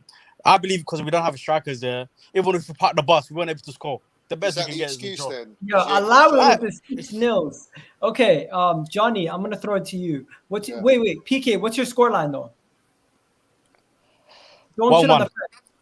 1-1. Okay, Johnny, Scoreline? 5-0. Yeah. No, I'm not going to take the piss because I mean it could, if we score early, and you know what I mean, we get another, it could end up that way because we'll look Yo, to Johnny, terrorize. can I just say one thing? Your voice does not match your face. I seen your face reveal. Yeah, I did not expect you. I did not expect you to be a grown ass man. Well, I did not Looking like expect that. Pep. I always thought you were a young guy. With- no, man, I got the minerals, bro. Don't worry about that. You know what I mean? He's got a different gravy in it. Different Man's gravy, definitely man. like 6'2", broke up some people, you know, if they mess with him. I'm about 6'3" actually, as it goes. So, There you know. go. Yeah. Alright. Wait, Continue. listen, yeah. Scoreline, I think it'll be a 3-0. There you go. Okay. I don't 3-0 think we're at the Emirates. conceding. Do you remember last time you had 3-0 at the Emirates? This is different. Oh boy, don't even explain that. Listen, Last time we went Emirates, that was Lampard tax all day, bro. well, I wouldn't go as far as Lampard tax. I think the 2 times that we played you, yeah, We didn't turn we up. didn't turn up at all. Now, when Chelsea don't turn up, they get beat like we did against West Brom. We got done twice. It happens, but I just don't think because this game's come so early in the season. There's no complacency. We're winning. We're winning. Yeah. Tuchel's not going to just take a draw in this game. This is go out and win because we've got to go and batter them dippers. You know what I mean? Okay, guys, I have a couple more questions for you guys. If you have a couple minutes, just before we do that, can we do quick predictions? I'm going Arsenal. If we're gonna win any way possible, it's gonna be 1-0. So I'm just gonna go for 1-0 Arsenal. Chelsea make a mistake, we squeak by, we get a 1-0, and we keep it moving. What about you, Fatur? I'll go 2-0. 2-0 Chelsea win. There you go, Monster. 2-0 as well. 2-0. But if Harry? we score early, it's peak. Harry. Damn right. Oh, listen, man. Like, heart says 2-2, head says 6-0. 3-0 Chelsea, 4-1 Chelsea. If I'm being honest with you, I think it's going to be a real miserable 90 minutes. But hopefully, Arsenal prove me wrong. Xavi, are you one of Monster's guys? Nah. Maybe. So, nah. I don't want that bias on. I don't want y'all to see that bias on the channel, huh? Nah, but I'll give my realistic score predictions. Like, I was just talking breeze in the chat, but we struggle against small teams nowadays. So, like, I have that PTSD of Arsenal just gonna beat us like 1-0. But we got Lukaku now, so it could be a good 4-0 if we score early, like the guys are saying. But I don't know. It depends. It's us. It's us. Like, we got to turn up. Okay, guys, I have a question for you guys, and please don't laugh. Arsenal are looking at new manager options, and since he was a former Chelsea manager, I want to ask you guys, since you guys are here, do you think Antonio Conte would be a good fit for Arsenal? And do you think he would even join Arsenal? He's top draw. He's top He ain't draw. joining Arsenal, man. But he's not joining Arsenal. He needs to be backed financially if he's going to come. As you saw with Tottenham, Tottenham didn't want to back him because he met Daniel Levy, that crook, that rat. He met him and realised, this club ain't serious about anything. Yeah. He has to be back. The Kroenkes have to show, or whoever your directors are, have to really sell. They're going to have to upsell. Arsenal's a club, yeah, we know, but what are you going to offer Conte? What project are you going to allow him to build? And I don't think you're going to do that for him, and that's why he won't join. And the thing is, Conte will make you guys a better team, no doubt, than Arteta will. Facts. Like, he guys will make you hard to He's beat, class. you know, system-wise. You might not like maybe the football per se, but when it works, it does work. So I think he's a great manager to have, but it's the fact that are you going to get him? And then, like, as Johnny was saying, are you going to back him? Because once Conte doesn't get him back, he creates, like, problems. Like, you know what I mean? So There you go. Harry, would you have taken Conte, knowing the issues he's had? Would I have? Would you? Still? Yeah, I take him, but I don't think he's going to be back. So I just think we'll essentially have the same problems. I think he'll come and he'll make us harder to beat. That will only last so long. And then if we don't upgrade the players that we've got, you know, managers aren't miracle workers. They're not. We might think they are, but they're not. Ancelotti showed at Everton, you can only do so much. If you don't have your players, you're going to struggle. So I think it'll be a really, really good appointment if it happened. But if you don't invest in the squad, it's almost pointless. So Two things. Number one, I don't think Conte will come. But number two, why would you bring him knowing he's just going to kick up a stir and leave in about a year's time? Anyway, he did it. He won. He had a decent season. I think he finished second one season at Inter, and they didn't. Obviously, he won the Serie A the next season when they didn't back him. He left. What's the whole point of bringing him to Arsenal, knowing he's not going to be here more than 1 or 2 seasons max? Do you know what I mean? There is actually no point. You're actually wasting your time, if you ask me. Bringing him in, face it. If you bring him in, he's not really going to win the league. Maybe he could get a Champions League spot, but then he's going to be out the next season. You're not going to back him. To me, it's a waste of time. Like, I just think that's the hiring him. Monster, he won't even join because he knows. Yeah, he won't, because you saw what he did at Tottenham. No, there's no way after him not going to Tottenham how he just, they were discussing and they realized the project is nonsense or blah blah, and he cut. There's no way he joins Arsenal. If you get him, you're kind of in the same boat. Like proper training session under Conte isn't like messing around. System wise, three at the back. You have to be serious in that. That's why we won the league at that time. Can I ask you guys a question? Where else would Conte go right now? No one else in world football has actually any money. And when it comes to ambition, Arsenal might not have the Arsenal might lack ambition, but one thing we don't lack is money. And if he comes in, we'd give him the money to get whatever he wants. I don't think you would do. We though? But would we though? I don't know if we do give him the money. You won't give him money. You're not even giving If we're giving Arteta 50 million to get Ben White and 30 million to get Ramsdale, that's not money, bro. That's not money, bro. That's chump change, bro. Do you know how much they gave him to buy? They bought Hakimi, they bought Lukaku, they bought a few. They gave him good money, bro. Like, loads. Yeah, 200 plus. Good money. Yeah, like, bro, is Arsenal going to give him 200 plus, 250 plus? Are they going to give him that? Well, there you go. Over like 5 years, maybe, but yeah, one summer. Or he needs to walk into a team that's already got a decent enough foundation to add maybe one player or two. But you're not in that position. You're better off looking at a manager that can do with what they've got. No, you know what I mean? I disagree. I think we do have a good foundation. I think what's in between the foundation isn't good enough. I think if you look at Kieran Tierney, Gabriel, Thomas Partey, Lokonga, Saka, Smith Rowe, Martinelli, there's enough good players there, but there's also a lot of average players around. I think that's where the problem is. I think we do have a good foundation. I think we are an attractive proposal for most managers, but not established managers. Not managers like Conte and Simeone, Allegri. They're not going to come to Arsenal. You need another Wenger type. The same reason why we replaced Wenger with Emery, and the same reason why we replaced Emery with Arteta. Because we can't get these big names. We can't get these big names. Let me just quickly move it on. Johnny, you did not want Tammy Abraham to come to Arsenal. Why was that? You thought because I know he'll make you a better side. I don't want to make you better. You're my, you know what I mean? You're London rival. Explain, because no one has been able to explain to me why Tammy Abraham would make us a better side. Because he's a player. When he's played, he only played 1.5 seasons. For Chelsea.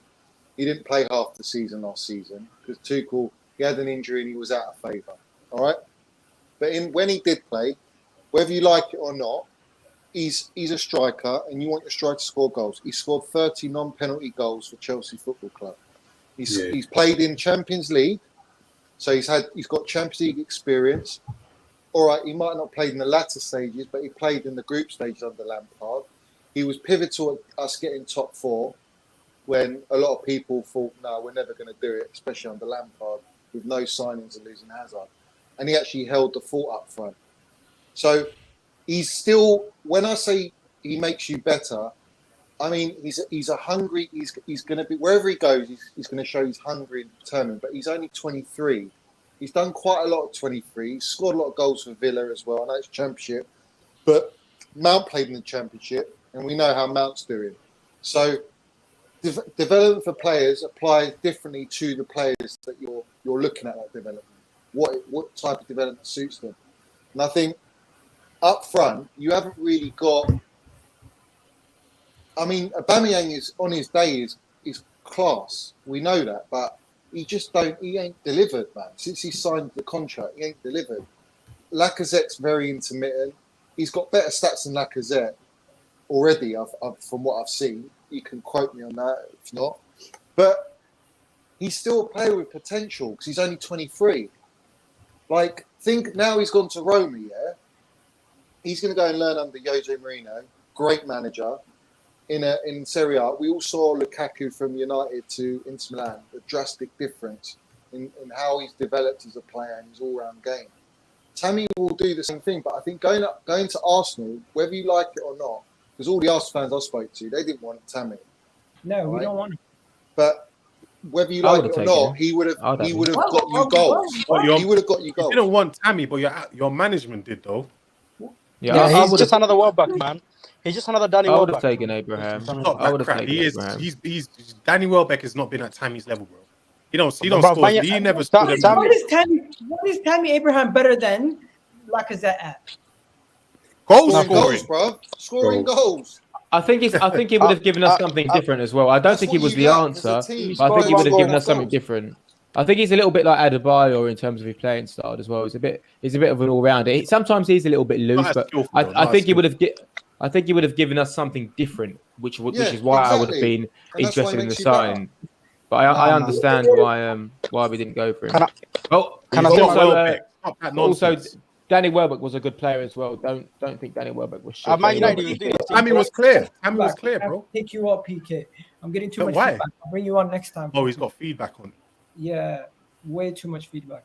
What do you call it? Brendan's here. Big up, Brendan. I haven't seen Brendan in a minute. Brendan, you said what'd you do to your hair, bro? Right now. Okay, you went to Mason Mount, eh? Not Mason Mount. He did what's it called? Silver, mate. Silver. Arsenal from the Maguire. The Foden. I love it, Brandon. I love it, brother. I love it. Yep. I don't know if it's his mind. Yo, you said you take Tammy. Why would you take Tammy? Brendan. Because he offers something different, mate. He's a big, tall striker. He's got a physical presence. Bro, I can't hear what you're saying, Brendan. There's too much feedback. I don't know what's going on. Thanks for coming on though. But yo, for Tour, why are you making that face? What are you saying? I would say no, because I feel like last season, yes, Tammy was the top scorer. I feel like it's because the way that our main striker hasn't been lifted up to expectation last season. They haven't been fired up. There's a reason why Tammy's our top scorer literally in all competition. So that's what you need from a player like caliber like Tammy. Like Brandon says earlier. Yo, Brendan, there's too much feedback. I can't bring you on, bro. It's literally static in the whole. What I don't get is like, why don't your board like made a move for Tammy? That's the thing, right? No, it wasn't that. We did not want to pay money for him. We wanted him on loan, and Chelsea wanted the cash up front. Do you know what he's on? Also, Chelsea wouldn't want to sell to us either. Chelsea don't want to sell someone with potential. Well, we would. If Arsenal put the money, Arsenal would have put the money down. $85K a week. Yeah, if Arsenal would have put the money down, I'm sure maybe Chelsea would have seen something there. But yeah, we heard you, Johnny. But also, one thing Roma offered that made it very, very tempting. They put a buyback clause in there as well. So with a buyback clause, 1,000%. Obviously, Chelsea were going to take that.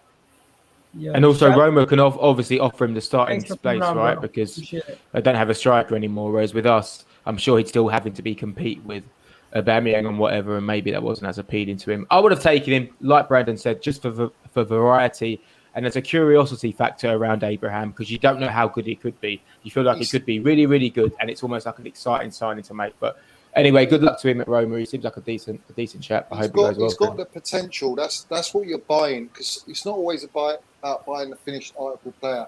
We've gone and done that in Romelu Lukaku because we need that. But Arsenal, you've got Aubameyang and Lacazette. They're old enough and experienced enough. Adding someone like a young Tammy would have done you wonders, and he would have scored you a lot of goals. All right? I'm not gonna lie as well, Johnny. If I'm not gonna. I think he starts over. It's still too much. I'm hearing some. I think he starts over. What's his name? I think he starts over Lacazette. Yeah, he does. He does. Him and Aubameyang would be saucy.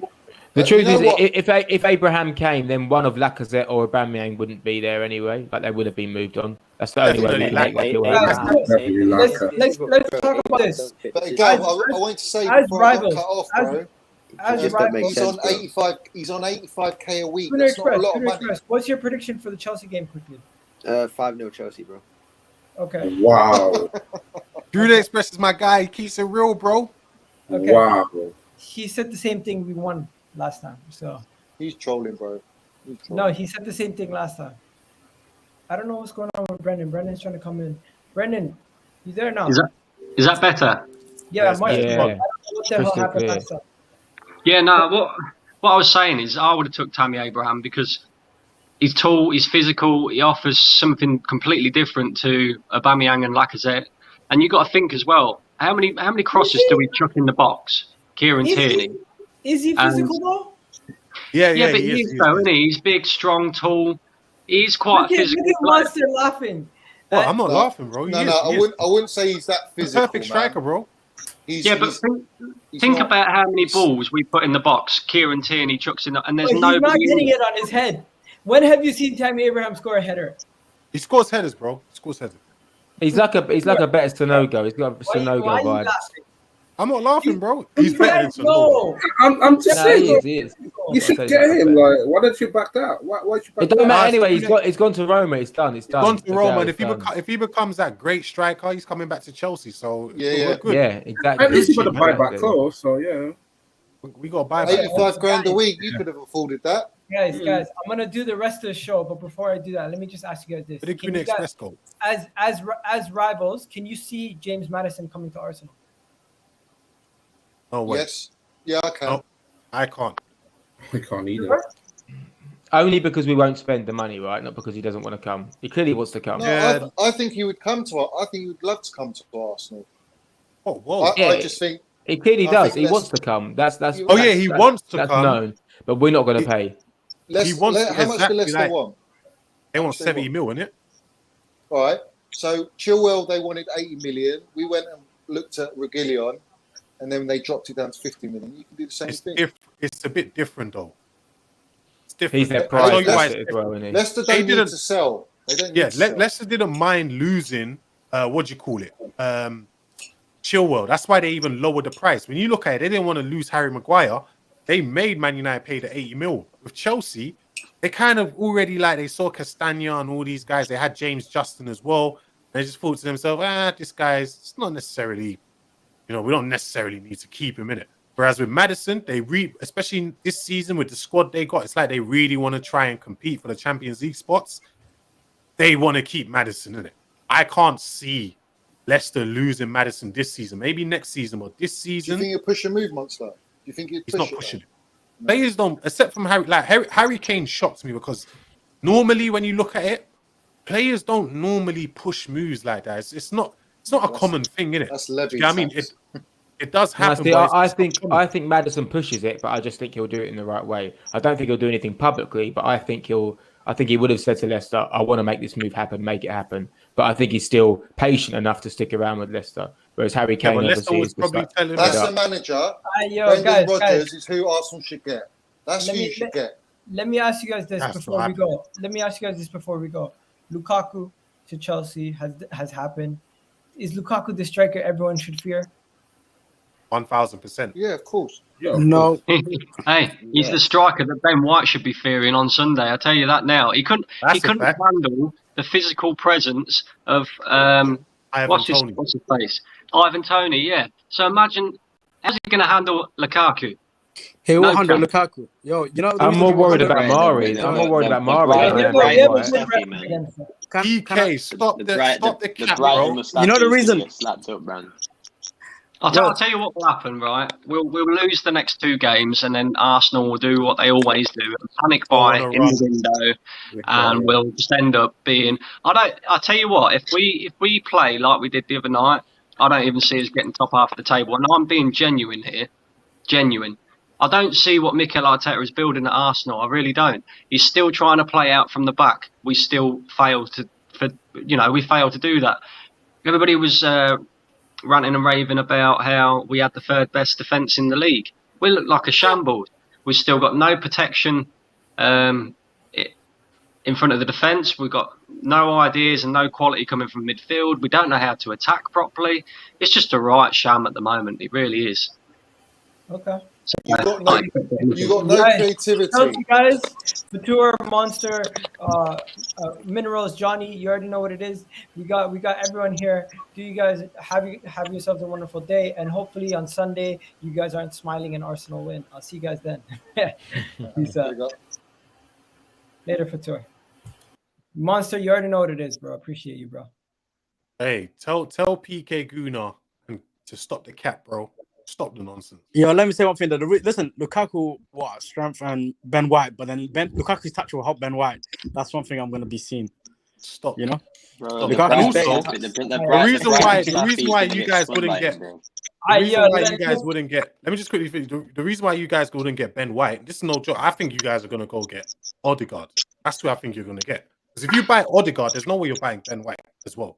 Pretty sure. We've already bought Ben White. We're going Maddison, to talk about that just now. Anyways, peace out, bro. Peace. Right, take care, bro. Big up to the Chelsea fans showing up, giving us their time. Big up Johnny, big up everybody. But yeah, guys, so let's get on to the rest of the transfer show. So Harry, I don't know how much longer you have, but we're not going to be that much longer, guys. We just got to get into a couple more stories. So there's a story out of Barcelona that we've been linked to a youngster. The youngster is apparently going for the price. Football London said that Arsenal are monitoring the situation of the youngster and are willing to make a move for the young Barcelona midfielder. Barcelona are currently in financial troubles. Could everyone just mute themselves, except for Harry? I know Gunnar Express and Harry's mics are okay. It's just you, Brendan. If you could just mute yourself whenever you're not speaking, that'd be great. And so Ilaix Moriba is a Barcelona midfielder who 90 men say we could get him for around 40 to 30 million, 15 to 30 million this summer if Barcelona are willing to sell him. So I don't know too much about the player. I'm not too familiar with the player, but I've heard that he's highly touted. He's a highly touted youngster out of Barcelona, and they're basically letting him go because of the financial situation. Man City are after him. Liverpool are after him. All these other teams across Europe are after him. His price tag is 15 million euros. He's played 14 games in the league last season, got 1 goal, and he's touted as one of the next big things. I don't know how good he is overall. I haven't watched him personally because I know that they have other youngsters like Pedri and Ansu Fati who are highly touted also. So at this point, he would just be another one of those guys who we'd be trying to get from Barcelona. Are you guys interested in getting another youngster, or do you think we need a full ready-made upgrade on certain players like Granit Xhaka in the midfield? So I would rather the second one. We need experienced players, but in the same respect, if you're buying good young players like Lokonga who can come in and straight away look like they are good enough for the Premier League, then I'm fine with it. But I think we all agree that we need some proven players to get us out of what feels like it's going to be a really, really tough couple of games. So I'm all for a young signing. We've always done that throughout Arsene Wenger's time. We've always continued to sign these young players that no one's too familiar with, but we need to make sure we are strengthening with also experienced, proven players. There you go. Anybody else heard of this kid? Yeah, I've heard of him. No, I haven't. No. I haven't. I know George on Chino's Arsenal and Gunnar Sol speak highly of him. I know they say he's a really good player, so I mean he's obviously got potential. Is a good player, man. But I haven't seen any. I haven't seen any of him, so we'll have to wait and see. We should actually rate Barcelona's academy though. To be honest, the 20-year-old, 18-year-olds. You know, since they're going through a hard time, they've probably got a lot of talents. So we should definitely rate them. But right now we need ready-made players. But if he's gonna go to the under-23 and that, I don't mind. But not the first team. All right. Next, I'm gonna go to If Granit we Express. bought him, he ain't gonna play under 23 football. Just saying, if we were to buy Moriba. If he came to Arsenal, he'd be playing first team football. Let's be real. We would not be. We're not getting a Xhaka replacement. So I'd take him. We're not getting a Xhaka replacement. Like the guy's staying. You're not going to then go and buy a Basuma as well. So I know that. At this point, just take who you can. Guys, likelihood of signing Houssem Aouar in this window, over or under 30%? Under. Yeah, we're not getting a midfielder, bro. We're not getting Houssem Aouar. I don't think we're getting anyone. I think we're done. Anyways, by the way, happy birthday to you, buddy. Happy birthday to Granit Express. Everyone in the chat, give him a birthday emoji. Happy birthday, bro. It was yesterday, but I appreciate it, man. I appreciate it. I know I didn't do a stream yesterday, so it's all cool, man. Thank you. Better than nothing. So yeah, Arsenal are considering a loan move for Houssem Aouar. Let me just give you guys the details. Every single day, the same story comes out. Arsenal went from wanting to purchase the player last season and bidding over 40 million to now not even wanting to get him on loan. He's available, and Lyon want to get rid of the player, or at least bring some sort of funds in for the player, and they're currently unable to find any way to get that move. Now I know this is a very unreliable source, but the Sun do get certain things right with Arsenal lately. They especially got the Aaron Ramsdale story spot on. So what they're saying is that Houssem Aouar could be a loan option alternative for James Maddison or Odegaard if they both fall through. Now, I don't think it's going to happen, guys. I just think Houssem Aouar is going to probably end up staying in Olympic Lyon, and we're going to end up with Odegaard or Maddison at this point. So there's no point of really speaking about it. But the next one we're going to talk about is going to be interesting. Does anybody actually believe we're going to do a swap deal with Bayern for Hector Bellerin? This is stupid, right? With who, though? No. Who we're going to get in return? Fake news, right? I would love that, though, but I don't think it's fake news. But I would love that. They're looking for like a right back. If Bellerin goes anywhere, I just feel like it will be a mid-table Spanish team.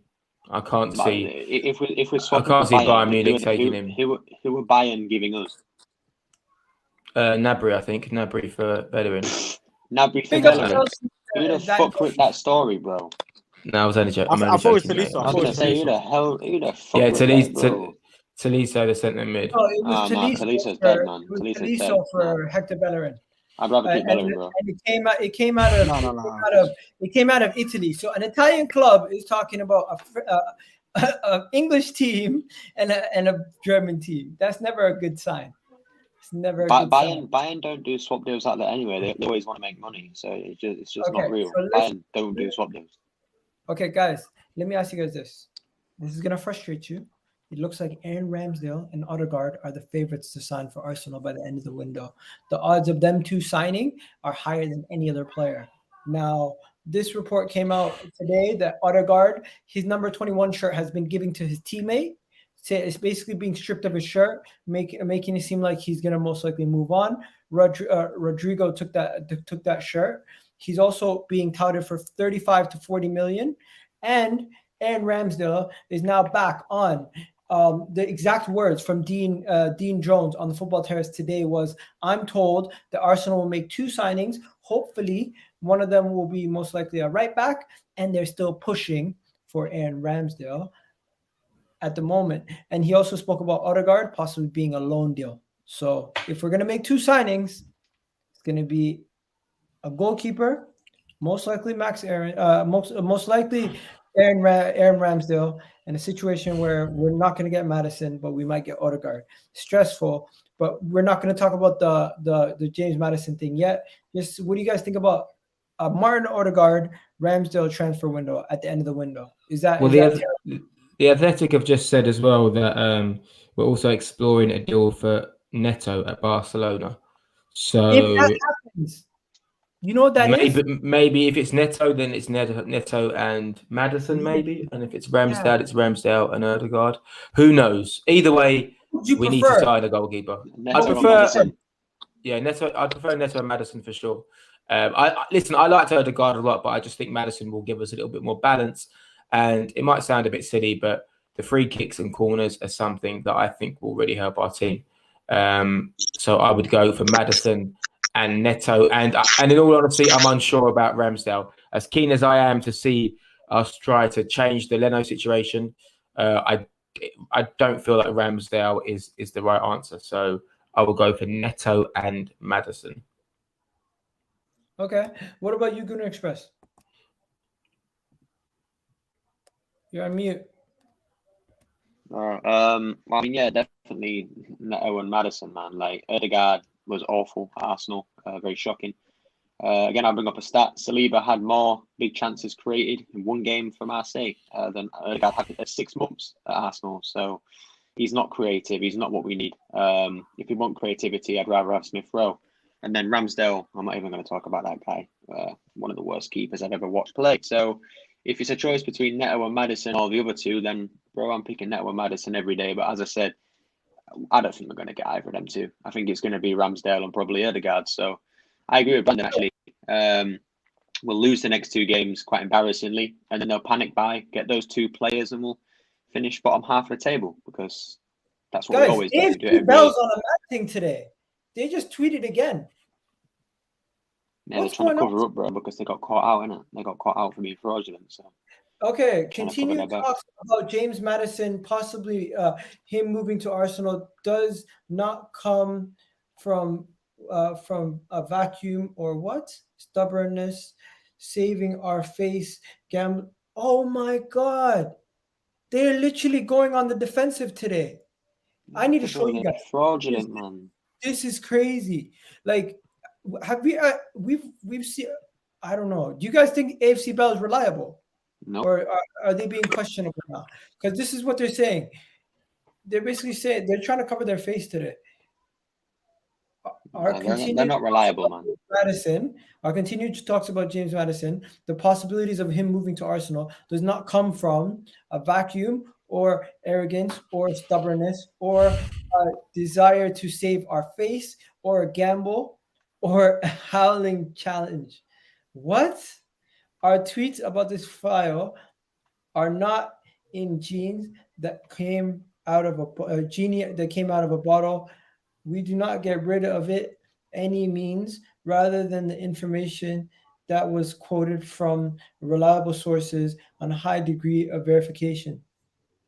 Wow, these guys are really on like, they're really hurt by a lot of the comments that people have been making. We have what? Courage to stop covering files found to be wrong, and we're applauded with everything sportsmanship to those who have succeeded in spreading news and celebrating their success. What the hell's going on? Credible converts.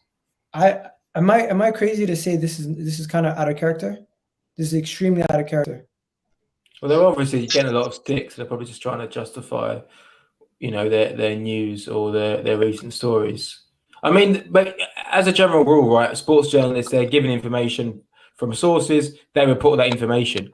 That's it. So if some of it happens, it happens. If some of it doesn't, it doesn't. Obviously, some clubs will use journalists to put out information that helps benefit the club, whether it's negotiating a deal, whether it's bluffing a transfer, whatever. But I mean, there's all of them get things right, all of them get things wrong, but that's just reporting what's going on.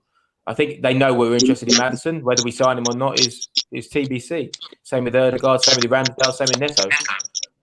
Yo, Brandon, I don't know what on earth is going on with your mic. I gotta take you out, bro. Sorry, it's just not working. It's literally hurting my ears. I hope everybody else is okay. People are listening with headphones. But yeah, AFC Bell, they're literally losing their mind. Man saying I can't read, bro. Allow it, bro. It's not about reading.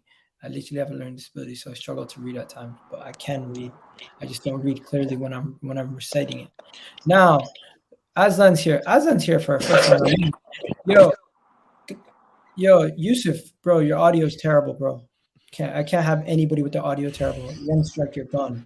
AFC Bell is definitely pissed off. So, guys, is there even a conversation about it? Maddison to Arsenal. Do you have any hope anymore, or you just lost all hope?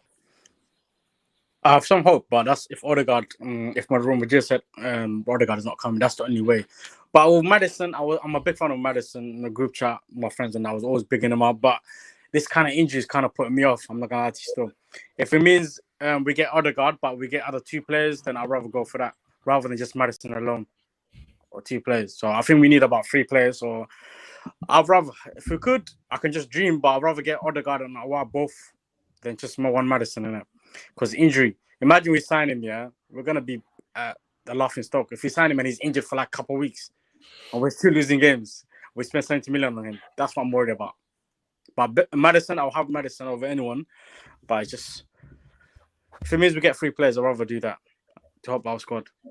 Yo, since we got 2 people here who we haven't spoke to yet, Aslan and Lewis, how you guys doing? Oh, Yeah, good good, man. man. All Can you hear good. me? Looking forward to the game on Sunday. Great. I want to ask you, what's your score prediction for the Chelsea game?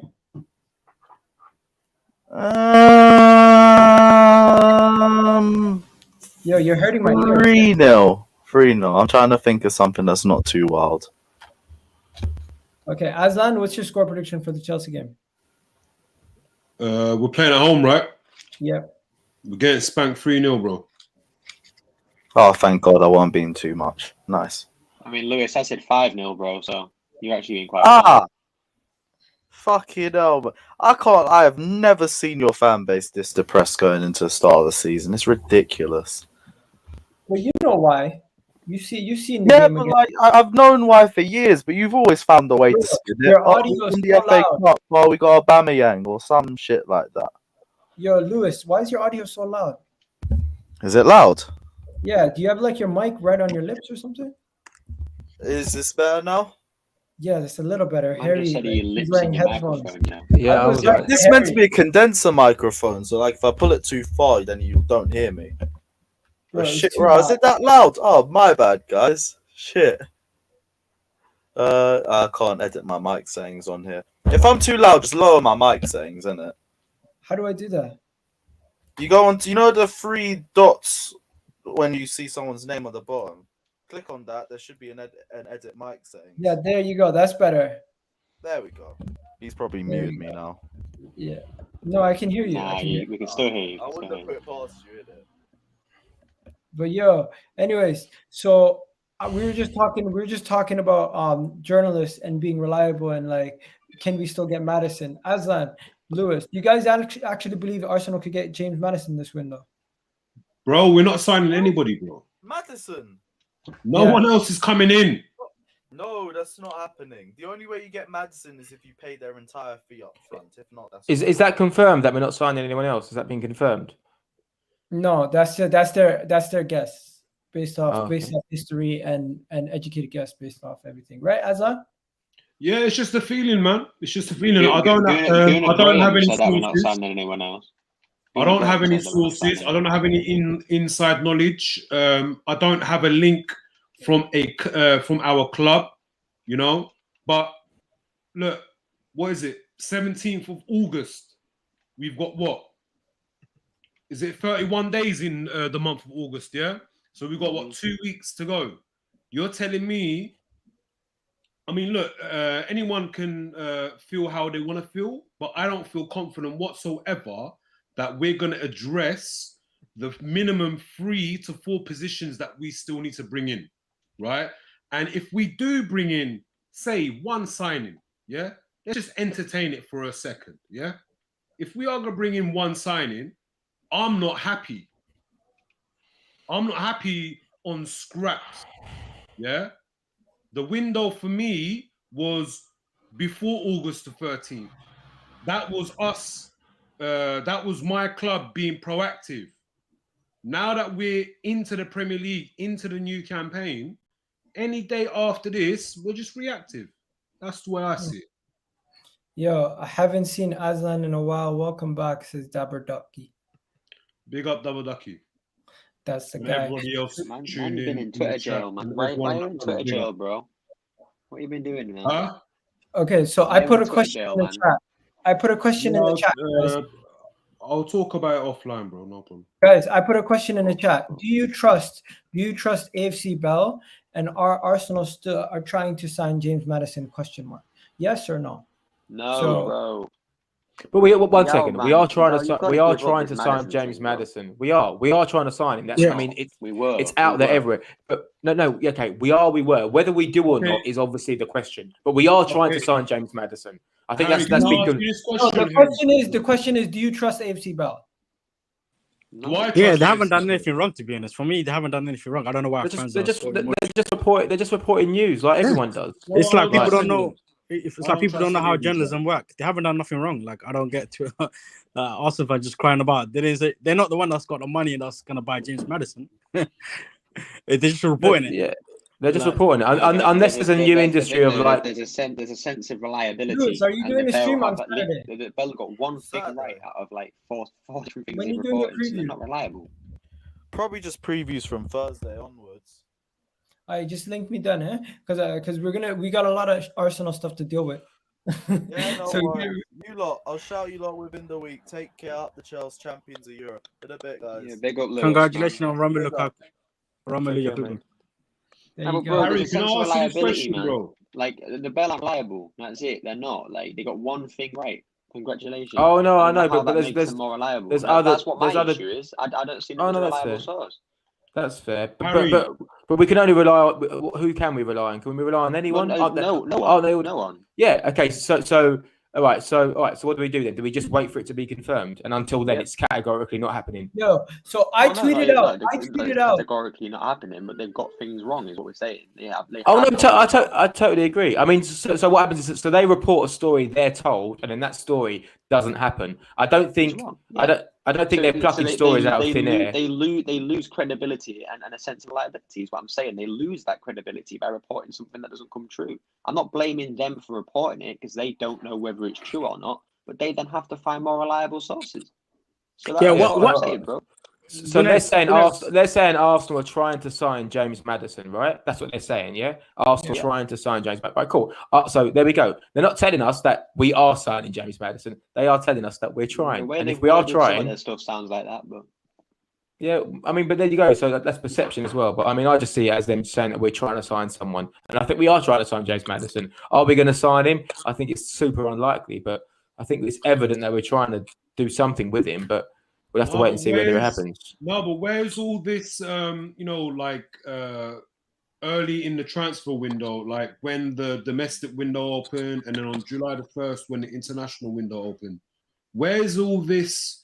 Because we were hearing that on all the targets that, or all the positions that we wanted to address this summer, right?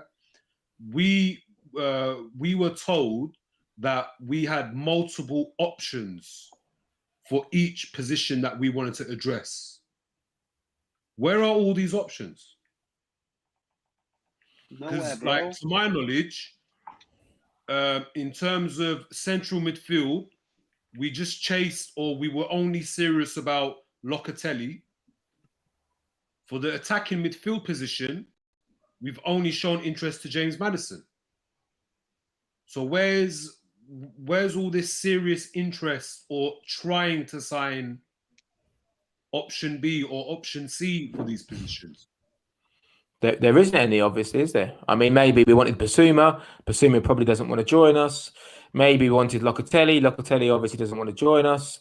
Number 10, who can we get that's really going to improve the standard of the team? James Maddison, maybe. Odegaard, maybe. That fraud Romano, bro. Basuma definitely does want to join. Romano, he said we were actively trying to get rid of Hector Bellerin, and we were trying to bring in a right back.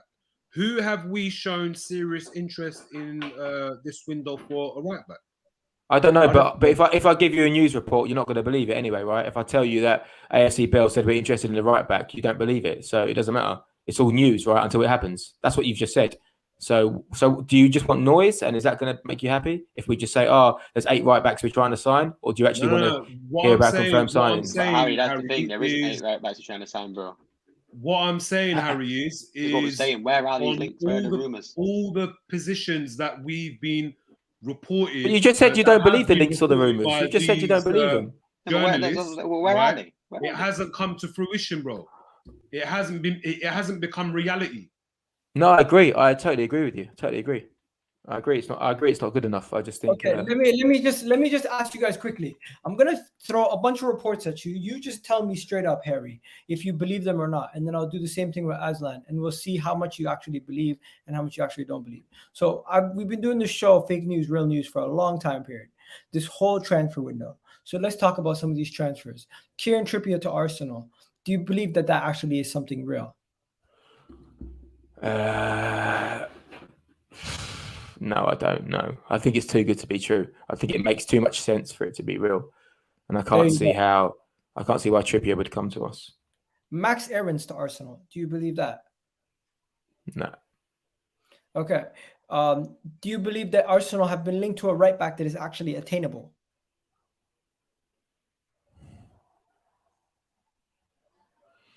No. I mean, Max Aarons, in my eye, would be attainable, but I don't think Norwich will sell him this season for a reasonable fee that we would be willing to pay, which is anything, reasonable. And who's the other right back we've been linked to?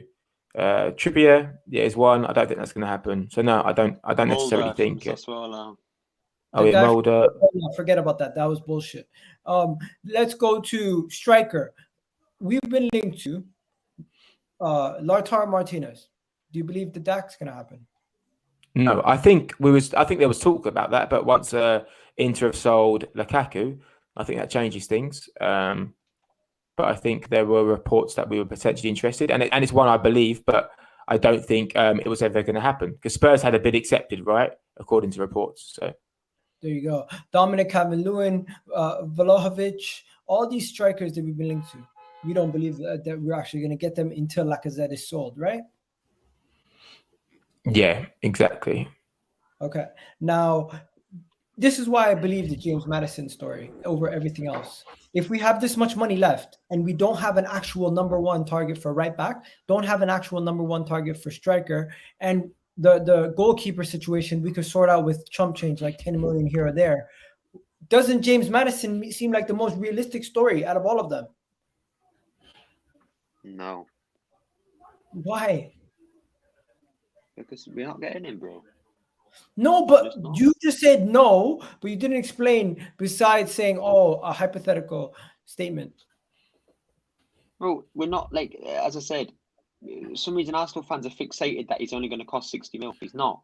Leicester City, like what Monster was saying earlier, they do not, if they don't want to sell a player, they don't mess around with money. They're not like Arsenal, or they're not like a team that just lets players go for a less amount of money. They're going to get the most as they can out of that player.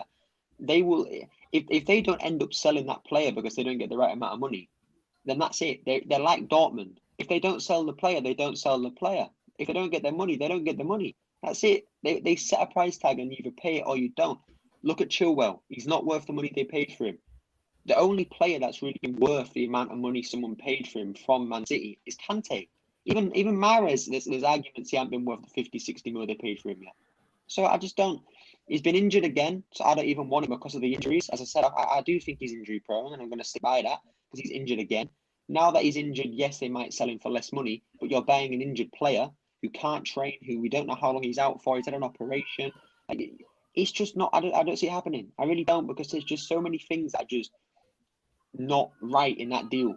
There's not better players particularly out there, but there's better deals out there for players who are just as good, if not a little bit worse, who have the potential to grow as well. And this is what I don't get, man. Like Arsenal, I don't even think we're that interested in him. I think we're going to end up saying it's one of these Buendia ones where all the fans believe we're interested, and the minute it don't happen, then we're going to say we were never interested anyway, so it don't matter. Like, bro, I genuinely don't think we're that interested in Maddison. I think we care more about Odegaard. I've been saying from the beginning of the transfer window, Odegaard is the number one target. You have a baby? What's going on? Position. No, that's not me, bro. Is that you, Harry? I don't think so. No, what is it? Okay, I don't know who has the baby. Anyways, the reason why I'm sure. What I'm saying is, like, for me, Odegaard's the main target. He has been since the beginning of the window. I said that from the beginning of the window. And when we presumably signed Odegaard, because I'm not saying that he wasn't in training today, he's not even been registered to play in the Liga yet. He still hasn't got a squad number. That tells me he's very close to coming to Arsenal, man. His agents. Yeah, I agree. I agree. Very soon. I agree. I just want to. I just want to No, say so happy look birthday. this. 1 second, Aslan. I just want to say happy birthday to Thierry Henry. I know he's not going to be watching the stream, Oh, is but it the King's birthday? Yeah. today's his birthday, and I So just keep want it to say honest, bro. Happy birthday to the King, bro. Anybody who wants to share their memories in the chat of their favorite Henry memories, please put it in the chat right now. I'll ask the guys in a bit what their favorite Henry memory was before we go. But yeah, for me, it has to be the goal that he scored against Tottenham in the North London Derby when he drove past every single player on the pitch and just slotted it in after leaving a couple guys for dead. That was very enjoyable. Now, Aslan, were you going to say something, or do you want to keep it on this topic first? No, I just wanted to ask everyone. So, with this pursuit of Maddison, right? So, if it doesn't happen, and then we end up signing, which is what I think will end up happening, if we end up signing Odegaard on another year's loan with the option to buy, is everyone going to be happy with that signing? No. It's underwhelming. It's underwhelming. No, it's more than underwhelming. It's not good enough, and it just confirms that we are just going to be floating around 6th, 7th, and 8th place, maybe even lower, for the foreseeable future. So yeah, it's definitely not good enough. Definitely not good enough. There you go. Aslan, did you get your answer? Yeah.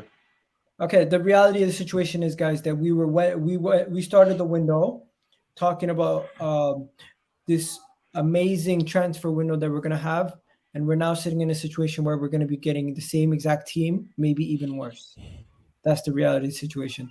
Now, let's keep it moving. The stream's done, guys. Appreciate every single one of you guys. Do me a favor, share your favorite moment, Henry moment. Put it in the chat right now. Let me know what your favorite Henry moment was. Harry, what was your favorite Thierry Henry moment? Oh man, I got too many. Home against Leeds, I think we won 4-0 or 5-0. He was on fire. The volley against West Ham, away at West Ham. A goal against 10 men Blackburn. The record-breaking goal against, I think, Sparta Prague. Champions League against Real Madrid. Too many memories. Best ever striker to play in the Premier League ever. Best player to play in the Premier League ever. Yo, AFC Bell quit. What? No, I'm joking. Sources say sources close to AFC Bell say Martin Odegaard confirmed player participated in Real Madrid training. No pictures during the session until now.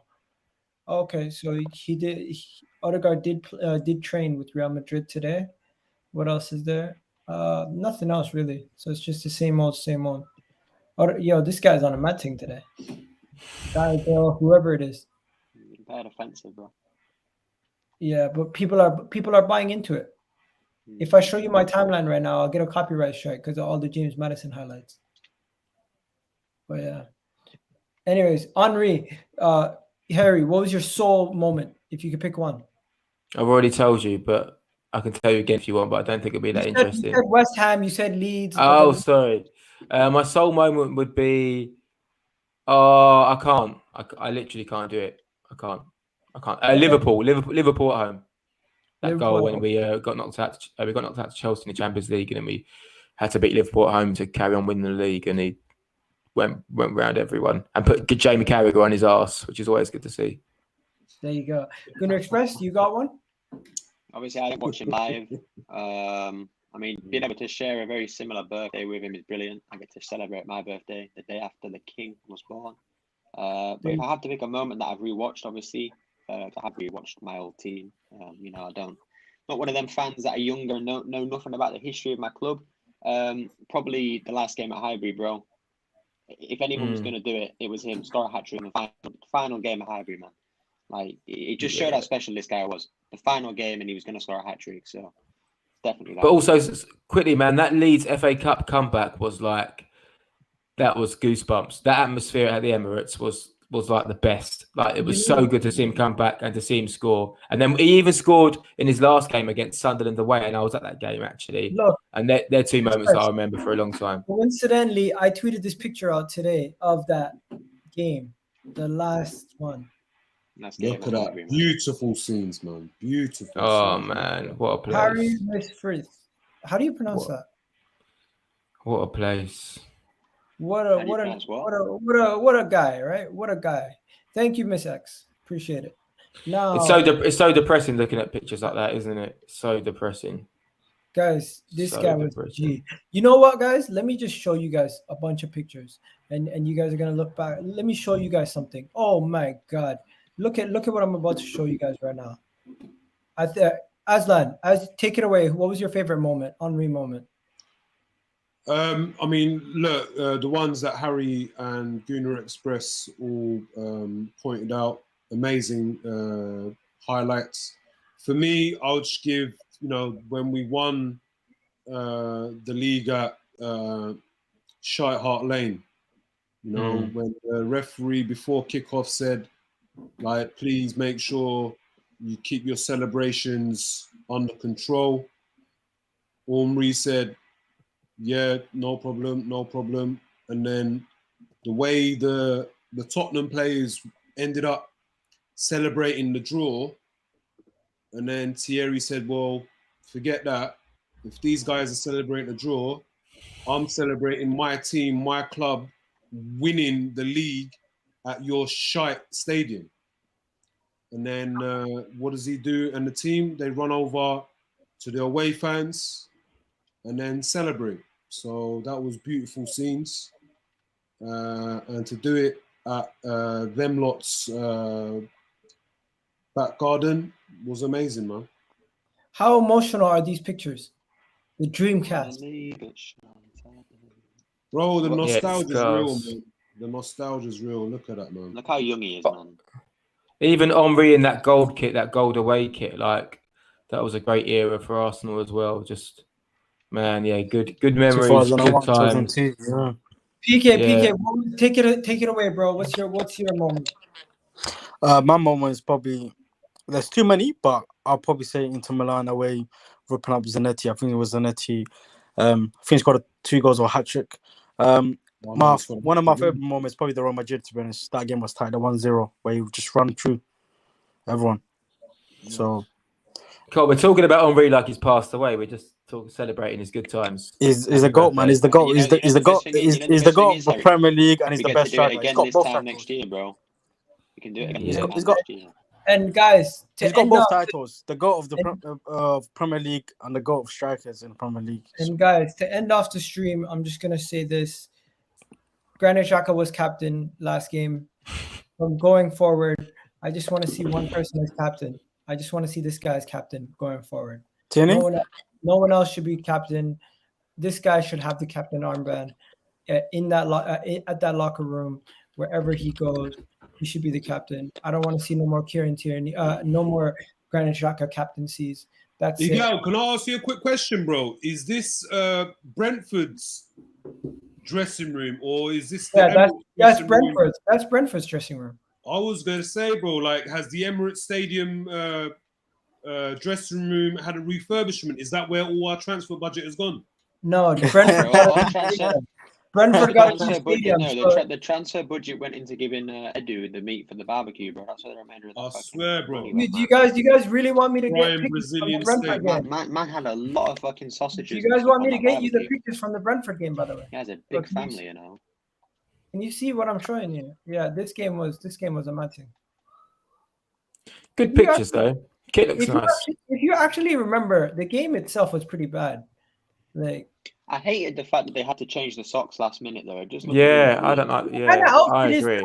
Yeah, I feel like that kit's not as good as it could be. Something about it which doesn't make it as amazing as it should be. It's still amazing, but I just feel like it's the socks, man. Red socks. It's definitely the socks, man. Like, are they just no, they're not. They had or... to change the socks last minute because they clashed with Brentford.